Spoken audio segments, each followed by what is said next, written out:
Our plenary lecturer this morning is Richard Buxton. After completing his doctorate in Cambridge and spending a period of research in Paris, Richard taught for most of his academic career at the University of Bristol, where he is now Emeritus Professor of Greek Language and Literature. For 6 years, he was president of the Foundation for the Lexicon Iconographico Mythologiae Classicae, the Swiss-based organization which published the definitive study of the iconography of Greek and Roman myth in 18 volumes. Richard specializes in the mythology, literature, and religion of ancient Greece. Instead of trying to find single universal meanings for myths, Richard's approach stresses the importance of interpreting the multiple meanings of stories in the light of changing cultural circumstances, especially in relation to the landscape and to social, historical, and religious contexts.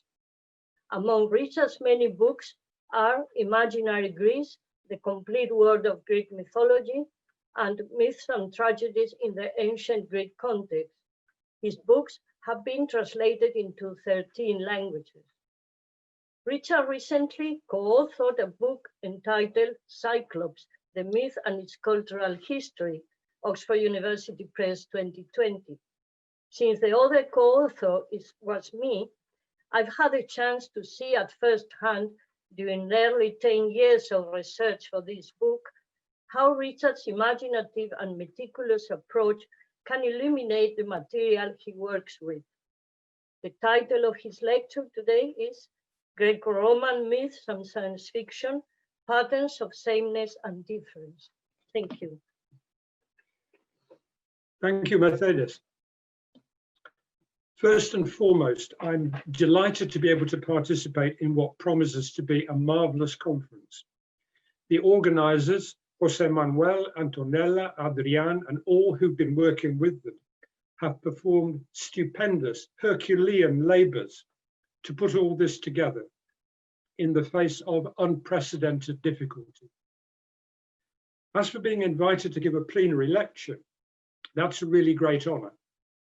But as well as being delighted and feeling honored, I'm also apprehensive. Having spent most of my professional life thinking about Greek myths, I hope that in that area at least, I have something to offer. But science fiction, or SF, as I shall call it from now on, is quite another matter. It's true that like many boys of my generation, I eagerly followed the exploits of comic book heroes such as Flash Gordon and Dan Dare, an interest that was later consolidated in more grown-up writing, H.G. Wells, John Wyndham, and in TV and cinema, the predictable diet of Doctor Who, Star Trek, Star Wars, Blade Runner, Independence Day, Alien, the superhero films, and so on.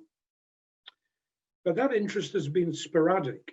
I've never been a true aficionado of science fiction, especially what's known as hard science fiction. But because the invitation to give this talk came early, I've had time to read myself back a little bit into the subject to discover what's been happening in SF while I've been away. I'm staggered by the vastness of the material. Ursula Le Guin, more than 50 titles, C.J. Cherryh, more than 80, Paul Anderson, more than 100, Isaac Asimov, more than 500, and so on, not to mention an avalanche of TV series and movies. You'd need a longer life than Tiresias or Bicentennial Man or even Prometheus to digest all that one. One thing I noticed with pleasure on having come back to SF is the much greater diversity of viewpoints than I'd expected. There are more women SF writers than ever before. There are many titles too by authors with Chinese or African or Native American backgrounds. Faced with all this material, I've done no more than sample more or less at random. My plan is to discuss the relationship between Greco-Roman myth and SF. There are already many academic studies on this topic, exemplified by two recent collective volumes, one edited by Brett Rogers and Benjamin Stevens, the other by Melanie Bost-Fieve and Sandra Provini. Based on my reading of this and other work, it seems to me that we can distinguish three types of relationship. Firstly, the influence on SF from a specific work of Greco-Roman mythological narrative. Secondly, allusions in SF to Greek and Roman mythology, but without reference to a specific ancient work. And thirdly, themes shared by Greco-Roman mythology and SF. Of course, there are overlaps between the three types, but I think that for exegetical purposes, it's worth distinguishing. First then, influence.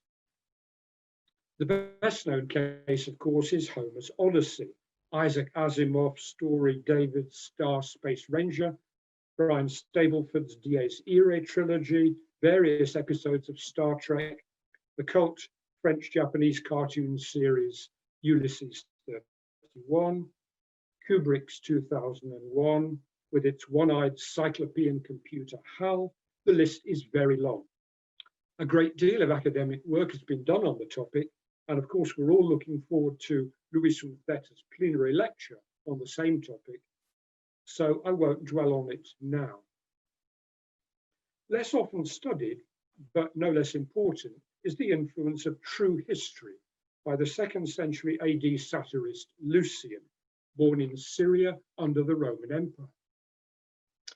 This account, which the author begins by saying is untrue, describes the voyage in which the narrator's sailing ship is whirled into the air by a typhoon and arrives ultimately on the moon. Events described include a battle between the moon people, the Selenites, led by Endymion, who in Greek myth was loved by the moon goddess Selene, and the sun people, led by Phaeton, traditionally said to be the son of Helios.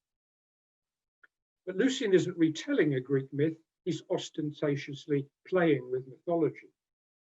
At one point, he describes a battle in which the warriors of the moon ride on huge birds which are covered not in feathers, but in vegetables. The warriors of the sun ride into battle on ants 70 meters long. But there's more to Lucian's narrative than exotic detail. He imagines a lunar society wholly unlike that of the Earth. The Selenites are all males. Men up to the age of 25 take the role of brides. After that, they become bridegrooms. Sexual intercourse and pregnancy take place in the calf of the leg. Another fascinating detail is that the Selenites have removable eyes. Some things never change, though. On the moon, just as on Earth today, it's rich people who have all the advantages as regards health care. Wealthy Selenites can afford to keep a whole lot of spare eyes just in case they need them. Lucian's account influenced many later tales about journeys to the moon, notably those by Cyrano de Bergerac in L'Autre Monde ou les États et Empires de la Lune, and H.G. Wells in First Man in the Moon. Wells' story even begins with an epigraph for Lucian, though it comes not from true history, but from Icaromenippus, the other work in which Lucian evoked a journey to the moon. But Lucian's influence goes far beyond the idea of lunar travel. Wells was surely also influenced by Lucian's narratological sophistication, since in both authors, the account of extraterrestrial events is presented as problematic or indeterminate. Lucian confronts the reader with the question, what does one make of a narrative which begins with the narrator saying that his narrative is untrue? Wells problematizes narrative veracity in a different way by presenting his account not as untrue, but as deliberately incomplete, because the transmissions sent back to Earth by the eccentric inventor come lunar-naut Cavor are fragmentary. In both Lucian and Wells, a definitive record of what actually happened on the moon is deliberately withheld from the reader. One more point before we leave the topic of influence. What may look like influence of ancient classical mythology on SF may not be so. George Lucas cited as a major influence on Star Wars, not a specific work of Greco-Roman mythology, but rather Joseph Campbell's 1949 book, The Hero with 1,000 Faces. In other words, an alleged influence may be mediated rather than direct. And if we look too simplistically at the influence of the ancient on the modern, we may miss the point.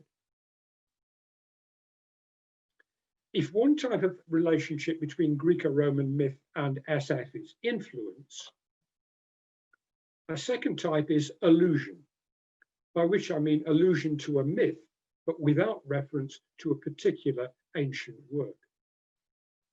An often cited case is the Star Trek episode Who Mourns for Adonais, in which the Starship Enterprise is seized by a figure claiming to be the Greek god Apollo.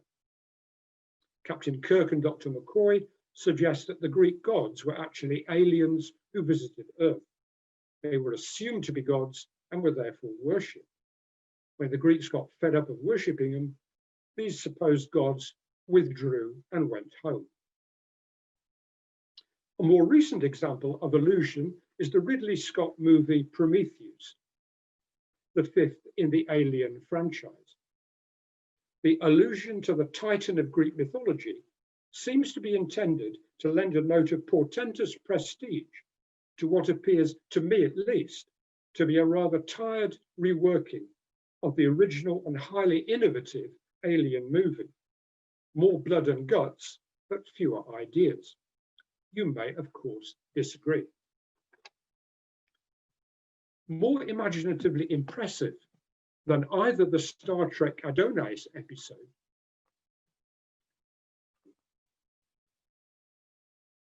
or the Prometheus movie is John Wyndham's novella Consider Her Ways, about a future world in which all the males have died out as a result of a gender-specific virus which halved the human population. The women of one of the social classes are known as Amazons, tough, muscular workers dressed in a uniform of denim trousers, sleeveless vests, and heavy work boots. The name is clearly an allusion to the tribe of tough warrior women in Greek myth. But Wyndham's novel recalls the Amazon myth in a more general way too, since all the women he imagines, not just those belonging to one social class, are analogous to Amazons, since they live without men. But the analogy is only partial. Whereas the ancient mythical Amazons produce babies in the orthodox way by mating with men from a neighboring tribe at a certain time of the year, the women in Wyndham's dystopia give birth in an unspecified form of parthenogenesis. So much for influence and allusion. Thirdly, we can investigate the presence of shared themes in classical myth and SF. It's this third approach that I'll be concentrating on for the rest of this lecture. I'll mention just 4 shared themes: voyages in space, invasions of home territory by so-called aliens, communication with aliens, and thought experiments. Voyages in space. In Greek and Roman myth, narratives of voyages are found above all in epic. The classic cases are Homer's Odyssey and Virgil's Aeneid, as well as the voyage of the Argo by Apollonius of Rhodes, a story of the quest for and the return with the Golden Fleece. Almost all such voyages involve travel by ship across the sea. Infinitely rarer are mythical imaginings of extraterrestrial travel. Lucian's True Histories and Icaromenippus are virtually the only exceptions. As for SF, In his history of science fiction, Adam Roberts classifies space voyages as the underlying model for the whole of SF. In the movies and in contemporary written SF, space voyages are everywhere. But there are many examples in earlier fiction too, not least Voltaire's 1752 novella Micromegas, about an inhabitant of a planet orbiting Sirius. He stands 37 kilometers tall, and his travels through the universe include visits to Saturn and Earth. And of course, there are terrestrial kinds of travel too, as in Jules Verne's novels 5 Weeks in a Balloon and 20,000 Leagues Under the Sea in Captain Nemo's submarine Nautilus. Not to mention travel in inner space, as in the movie Fantastic Voyage, about microscopically shrunken scientists who travel through the human body. Some specific aspects of Voyages are worth highlighting. First, there are social relationships between the crew. In Homer's Odyssey, Odysseus is the undisputed top dog, whereas all the largely anonymous crew members are his subordinates. In Apollonius' Voyage of the Argo, by contrast, there's a much greater equality between Jason and the mighty heroes who accompany him, such as Heracles, Orpheus, Castor, and Pollux. But in both cases, the crew are all male. Quite a contrast with Virgil's Aeneid, where the Trojan ships carry women as well as men, the basis for an entire new community. At one point, during a stopover in Sicily, as described in Book 5, the women understandably get fed up with the whole thing and set fire to the ships. As for the crews of SF spaceships, there's plenty of variety. A notable feature of Starship Enterprise is the multiracial, plurigender, and in the case of the Klingon Worf and the android Data, multi-species crew. This makes quite a contrast with the all-male camaraderie found repeatedly in Jules Verne, above all in the novel The Mysterious Island. Also all male, and indeed chemically castrated and permanently feuding, is the crew of the spaceship in A.H. van Vogt's novel The Voyage of the Space Beagle. The crew in Alien comprises females as well as males, and the onboard computer is called Mother. A second aspect of the voyage is the ship itself.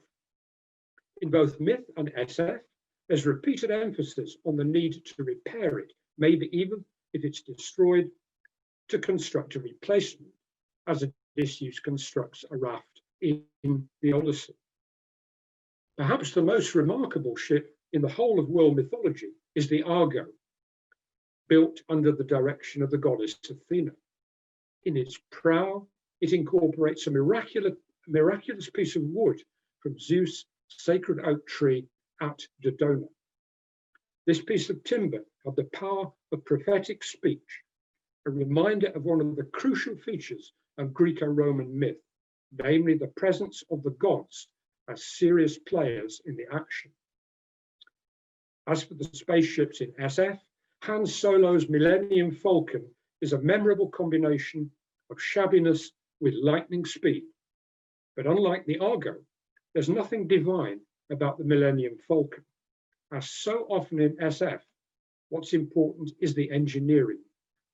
It's the same with the movies Gravity and Ad Astra, where the threat to the fabric of the spaceship or space station comes from space debris and electrical surges, not from sea storms stirred up by Poseidon.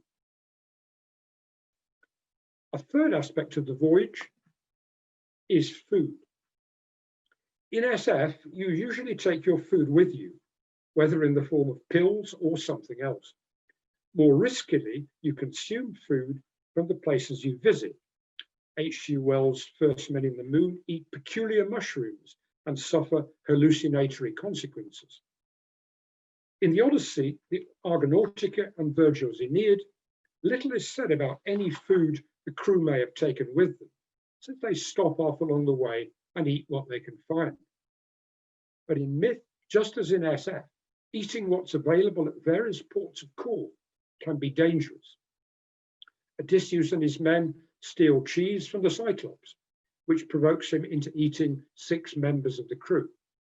At another port of call, some of Odysseus' crewmen eat the lotus plant and lose all desire for home.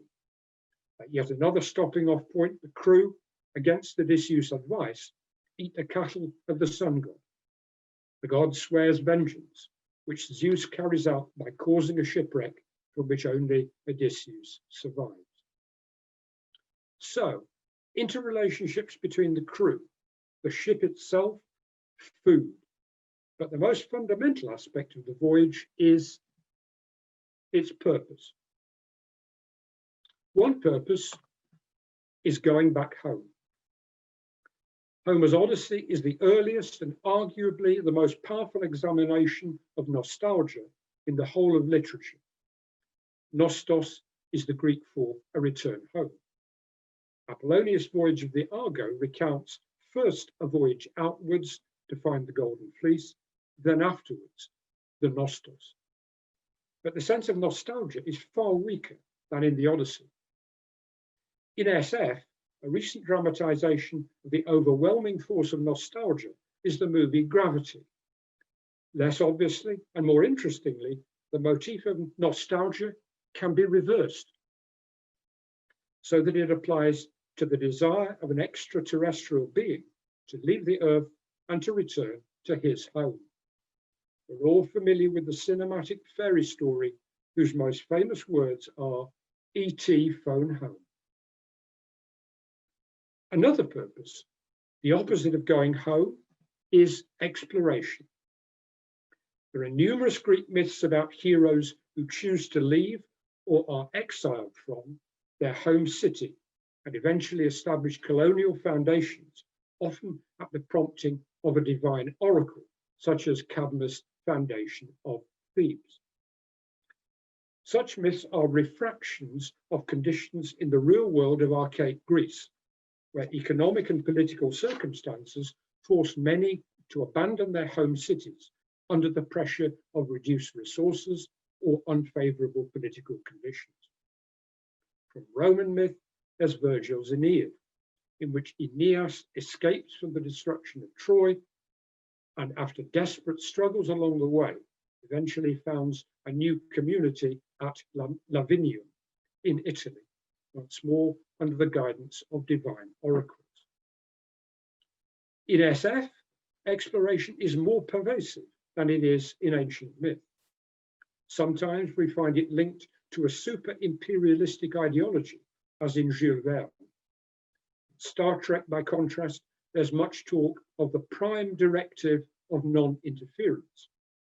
The crew's mission is portrayed as one of peaceful exploration, motivated neither by financial greed nor by aggressive expansionism. In Star Trek, there's no master narrative, no nostos, no driving imperative to colonize or conquer. Similarly non-aggressive are the explorations described in Naomi Mitchison's fascinating novel, Memoirs of a Spacewoman. The narrator, an expert in telepathy-like communication, gives a sympathetic, non-interfering account of the various different biological phenomena she encounters in the cosmos. Before we leave Voyages, it's important to emphasize that a binary analysis in terms only of Greco-Roman myth and SF is bound to be radically incomplete, since the question has to be seen as part of a much bigger picture. Between ancient myth and modern SF, there's a huge intervening fictional literature of voyages. Think of Daniel Defoe's Robinson Crusoe, Jonathan Swift's Gulliver's Travels, and more or less factual accounts of exploration. Think of Bernal Diaz's Conquest of New Spain, James Cook's journals, Charles Darwin's biological explorations from the basis of his ship, the Beagle.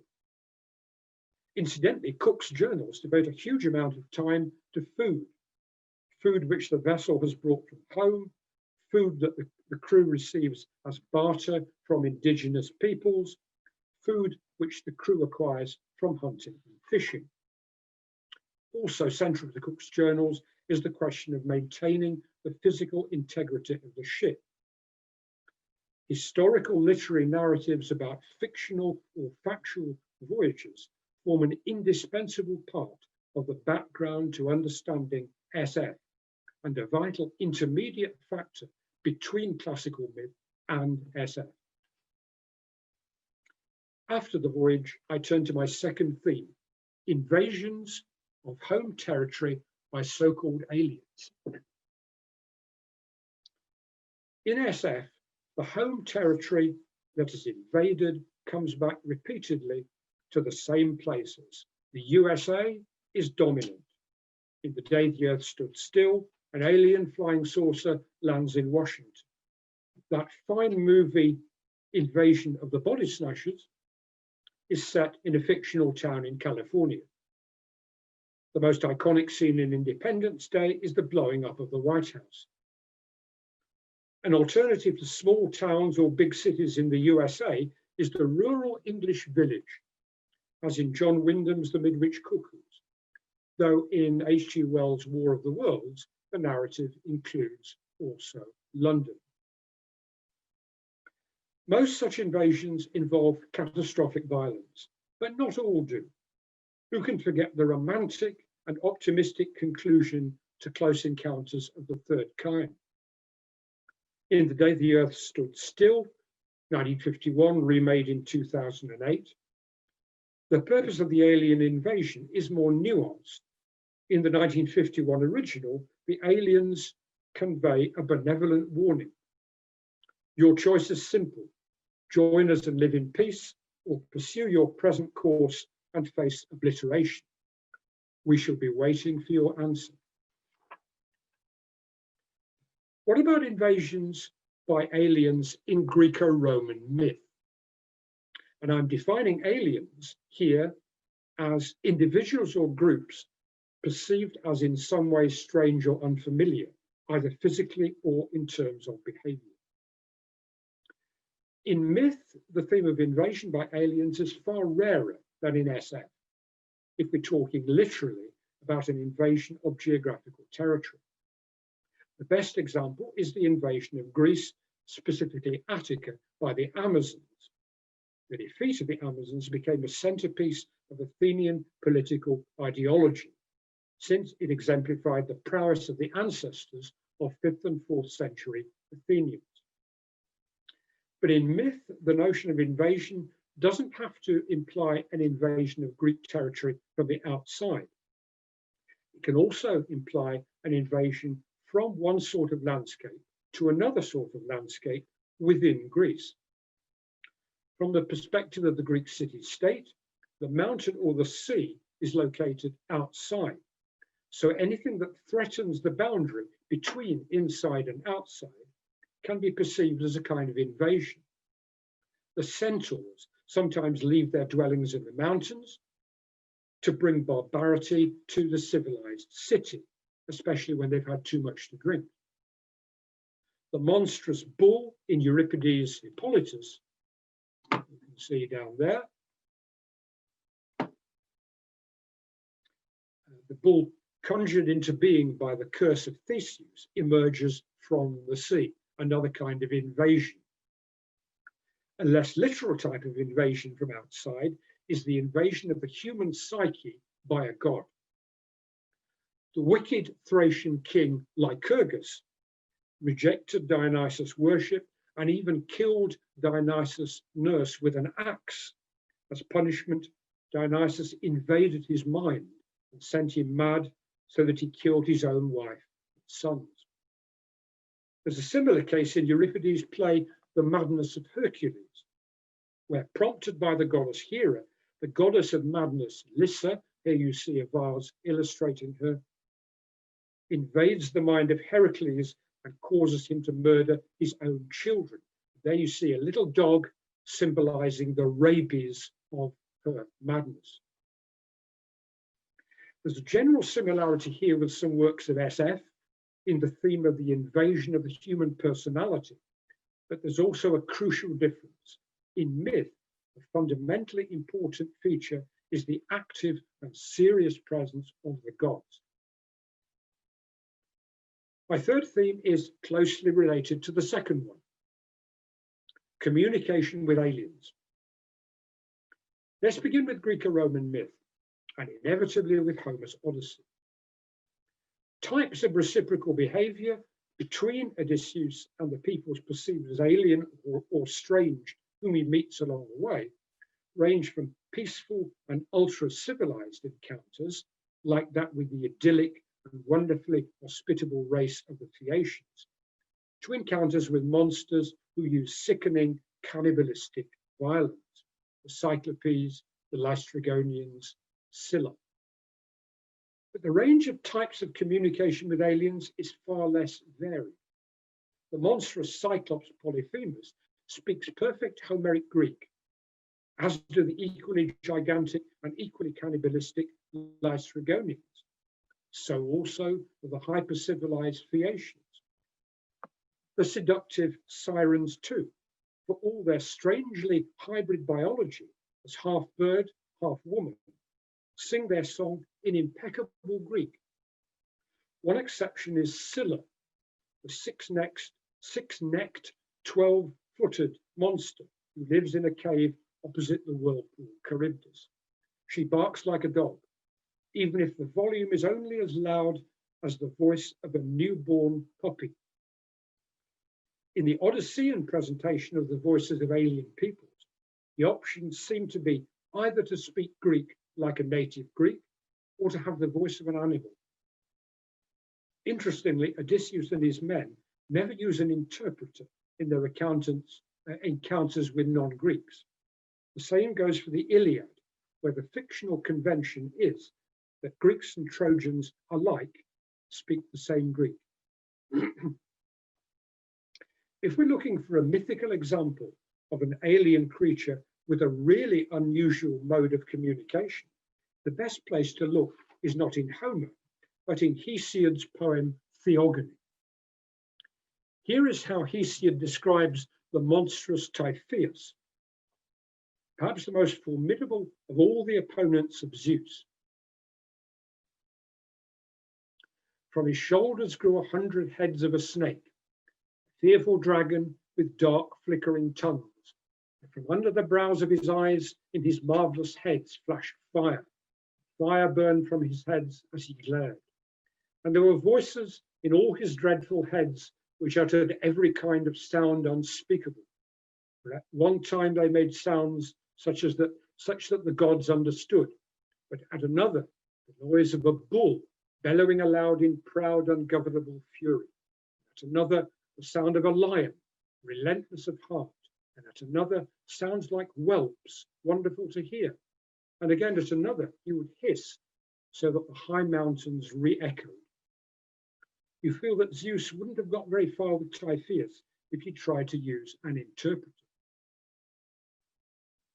In SF, some of the most thoughtful examples of communication with aliens are already to be found in H.G. Wells.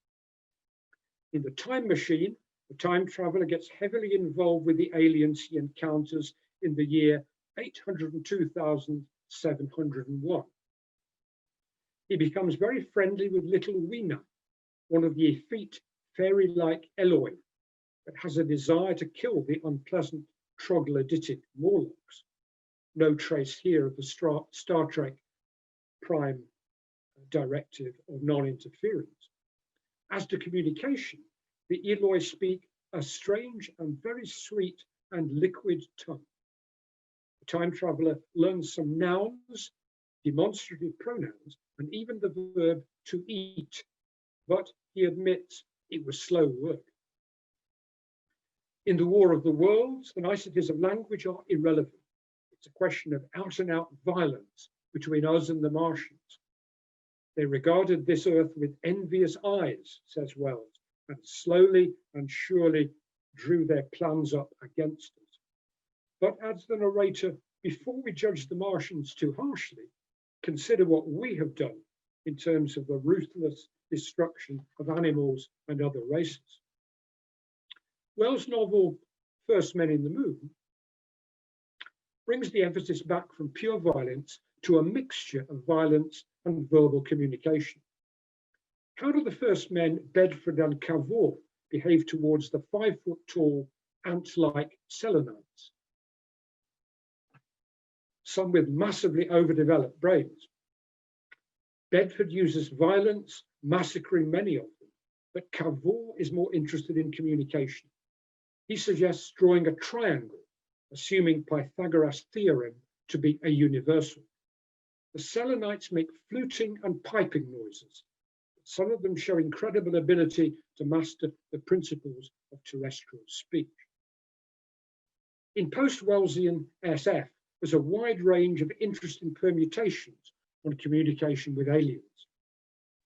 The movies Close Encounters and more recently Arrival deal fascinating with contrasting attempts at mutual communication, whether through musical notation, as in Close Encounters, or a language consisting of elaborately differentiated designs.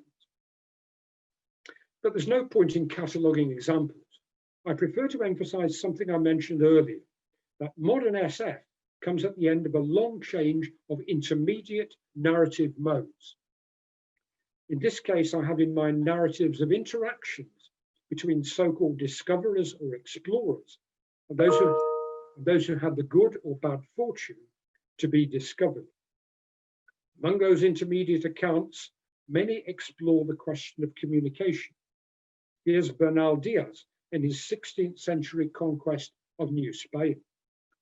Spanish arrival in Mexico. These canoes came close to our ships and we made sign of peace, waving our hands and our cloaks as an invitation to them to come and speak to us. For at that time, we had no interpreters who knew the languages of Yucatan and Mexico. In Diaz's account, the presence and reliability of interpreters is a constant feature of the narrative. In James Cook's journal, it's the same story. Interpreters are a crucial part of the interaction with peoples encountered on the voyage. The permutations in all this are endless. The main point I would stress is that interest in linguistic communication between us and them plays less of a part in Greco-Roman myth than it does either in SF or in the intermediate historiographical discourses about so-called discovery. At least from the linguistic viewpoint, the peoples who populate the Greco-Roman myths are perceived as sharing a common communicative background. After voyage, invasion, and communication, I come to my final theme, thought experiments. At the beginning of his excellent, very short introduction to science fiction, David Seed writes, "It's helpful to think of an SF narrative as an embodied thought experiment, whereby aspects of our familiar reality are transformed or suspended." We can say exactly the same on Greco-Roman mythology. I'm going to mention just 2 thought experiments which offer a useful contrast between SF and Greco-Roman myth. First, imagine that someone possesses an extraordinary, even a superhuman power. What will be the consequences of that? In SF, the classic example is H.G. Wells' Invisible Man. What would it be like if a man could make himself invisible? How would this power affect his moral behavior? This is science fiction. The Invisible Man is, I quote, the most gifted physicist the world has ever seen. But regardless of the science, the novel is also fiction, a wonderful exploration of the psyche of an angry, violent, frustrated man, a corrupted genius. Is there an equivalent in Greco-Roman myth? The closest to Wells' story is an anecdote reported in Plato's Republic about a Lydian shepherd who found a golden ring which conferred the power of invisibility on its owner. used it to seduce the Queen of Lydia, murder her husband, and take over the kingdom himself. But on the whole, in Greco-Roman myth, the motif of invisibility is rare. More common are stories that more generally resemble Wells' Invisible Man. Stories, for instance, about an individual who possesses some other incredible power, which gives him more than he bargained for. An example is King Midas of Phrygia, whose story is most famously narrated in Ovid's Metamorphoses. In gratitude for services rendered, the god Dionysus granted Midas that he could have whatever he wished for. Midas unwisely asked that whatever he touched should turn to gold.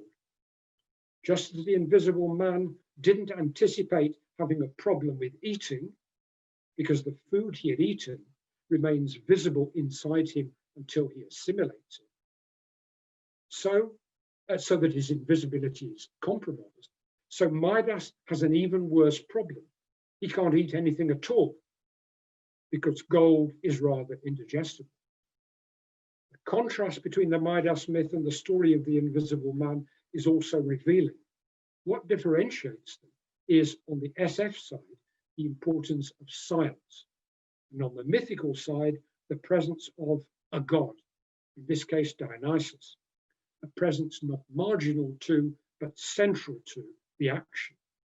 Time and again, we find the same contrast operating as a differentiator between SF and Greco-Roman myth.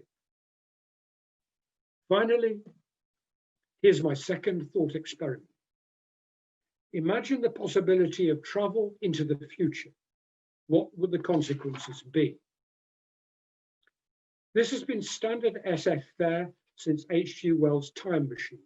Think of Back to the Future, Terminator, and all those stories about space voyages involving suspended animation. Even when travel through time isn't in question, events set in a future time are absolutely normal in SF. What about Greco-Roman mythology? Most Greco-Roman myths are set not in the future, but in the past. Etiological myths, myths of origins, are pervasive. The power of tradition, the active presence of the past, is a vital force in all Greco-Roman thinking, and not just in myths. But the future is something else. The Greek phrase for the future is to opiso, which means that which is behind. What is behind is something obscure, a sacred place, a place that belongs to the gods. In Greek myth, any anticipation of the future takes us into a sacred realm, and it demands the special insight belonging to a prophet, like Cassandra or Tiresias, who lived for 7 generations, or to a god like Prometheus, who accurately anticipated that his own terrible suffering would last for tens of thousands of years. As for Roman myth, Virgil's Aeneid involves a constant alternation between past, present, and future. But the future is the future as anticipated in a narrative about the past. And such anticipations, for instance, about the future founding of Rome, are only possible thanks to the sacred power of prophecy. The kind of time travel we find repeatedly in SF is absent from Greco-Roman myth. That sort of travel from H.G. Wells onwards usually depends on some extraordinary feat of engineering, which is in turn often predicated on the sophisticated modern physics of relativity. Here, as so often, we find a significant difference of emphasis between Greco-Roman myths and SF. In myth, the presence of the sacred is a powerful and serious form of agency.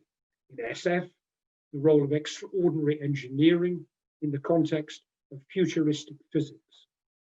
Both frameworks lend themselves to the conducting of thought experiments about profound psychological and intellectual issues that affect all of us as human beings. The arguments I've been putting forward are provisional and schematic, rather than definitive and comprehensive. Regarding SF in particular, I'm well aware that the knowledge which many of you have will be far greater than mine. Fortunately, a conference is an ideal place for learning, and I greatly look forward to understanding more as the conference proceeds. Keep well, keep safe, enjoy your deliberations, y muchísimas gracias a todas y a todos. I have a question from Christina Doku. She says, thank you, Professor Buxton. I would like to return to the issue of food in Voyages and how mishandling it can result in trouble for the Voyager.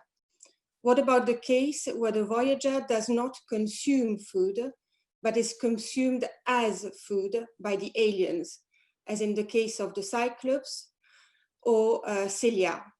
Are there some parallel plot devices, ideologies, or protocols that Western sci-fi borrows specifically from classical myth in such cases? If not, are there consistent differentials? Well, I'm struck more by the parallels, the reuse of the Cyclops. And as Method has said, we've been using 10 years of our time thinking about that. And that the ingesting of the crew into the Cyclops is a model found elsewhere in SF2. Parallels with Scylla, I'm not sure of any specific ones. Maybe Christina herself can think of them. But now here's another case where my knowledge of SF has to defer to that of my audience. I can think of several cases of consumption within the context of Greco-Roman mythology. Similarly, in the Voyage of the Space Beagle by Van Vogt, consumption plays a part there too, and ingestion. But beyond that, I'd have to think more. Thank you, Richard.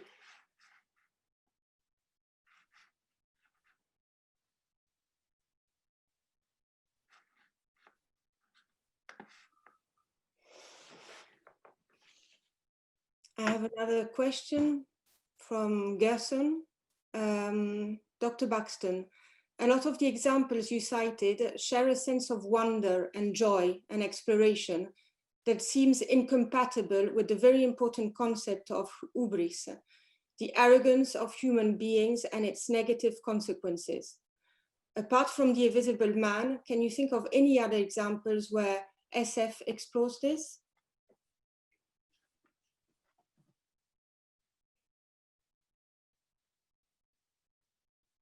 It's something that's just touched on now and again in Star Trek when you push too far, but the prime directive reasserts itself.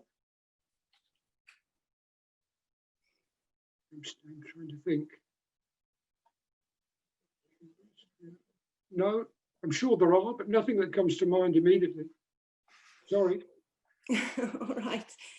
Asuncion Lopez Varela asks, Professor Buxton mentions the journey narrative as a link between mythology and science fiction. Why is the topic of spatio-temporal travel so pervasive? You mean in SF? In SF, presumably it's predicated on the developments in 20th century physics.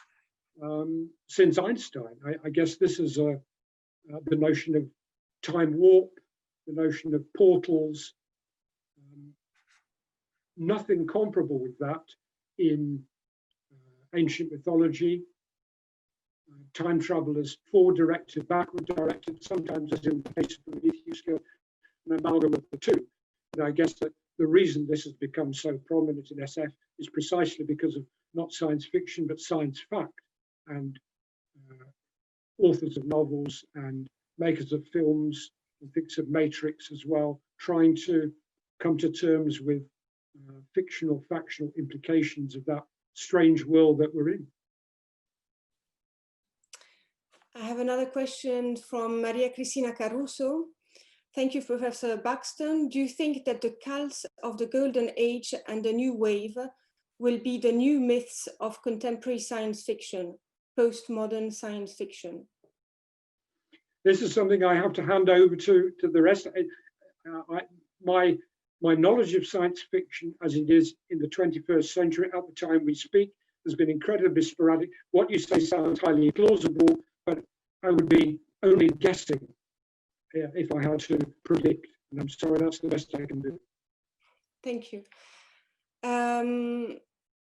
I have another question from, again, from Asunción López Varela. What does it take for the hero or heroine to enter these realms? Are they admitted into the realms of the gods? Is the beyond inherently mythical?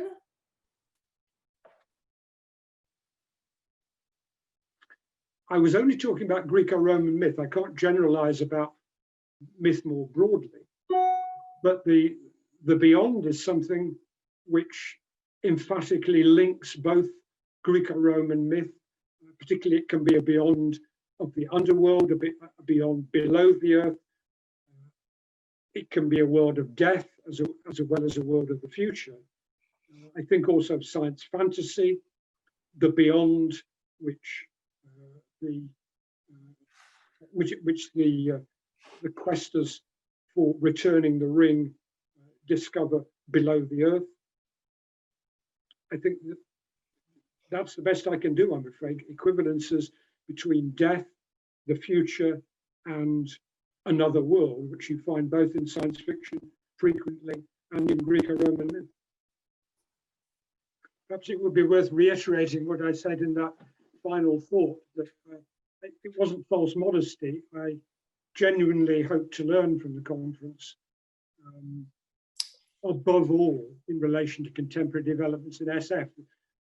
The program looks wonderful, and I shall be tuning in at every opportunity. Just one last question, Richard. Yeah. What is the importance of Amazons in the myth of the journey? Asks. Sorry.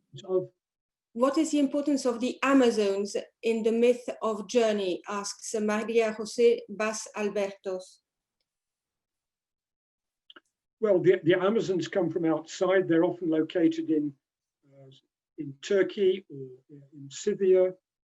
And in order to invade, if we're talking now about the classical myth, in order to invade Attica, they need to journey through the outside, through the exterior of the Greek world, into the heart of Greece, in fact, in the classical myth, they take over the Areopagus, which is the low hill next to the Parthenon. So they get as close to the heart of Attica as they possibly can. But their approach is always done in terms of a journey. I don't know if that's any kind of answer, but it is inseparable, the notion of the invasion by the Amazons, from the idea of how they actually got into the Greek world. Not to mention the fact that they're typically displayed on horseback. Not as a nomadic people, their life is a constant journey. I have another question again by Gerson Lima. What do you think of the hero's journey by Joseph Campbell and its influence over media? Do you think it's become kind of its own cliche in popular culture, or it's still fresh as a source of inspiration? Well, to me, there are two authors writing on myth who, in a way, have become a cliche. One is Robert Graves, and the other is Joseph Campbell. So, faced with the choice between, is it a cliche or is it still fresh? My honest answer is that it's become a cliche. And in a way, there is a great deal more inspiring material to be found if you read original Greco-Roman sources than if you read either Robert Graves' The Greek Myths or Campbell's The Hero with 1,000 Faces. So that's what I truly think. Right. There's another one from the audience, the Complutense. What would be the motive of the catabasis in science fiction? Well, I can quite honestly say you're going to have a paper on that given by Mercedes Aguirre, who's going to talk about myths of the underworld in relation to science fiction. Far be it from me to anticipate what she's going to say, but just tune into her paper. She's going to talk about, if I remember, 3 novels about the catabasis, and so there you are. Put that in your diary. Mercedes will speak this afternoon. Oh, yeah. From 5:30 to 7. Yeah. If anyone wants to read anything about Greco-Roman myth apart from Joseph Campbell or Robert Graves, then read anything by Walter Burkert, anything by Fritz Graf, anything by Jon Bremer. That would be my advice. And put Joseph Campbell and Robert Graves back on the bookshelf.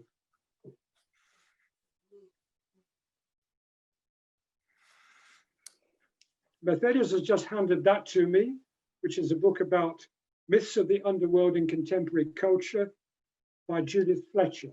So that is another sort of answer to the question about the catabasis in SF.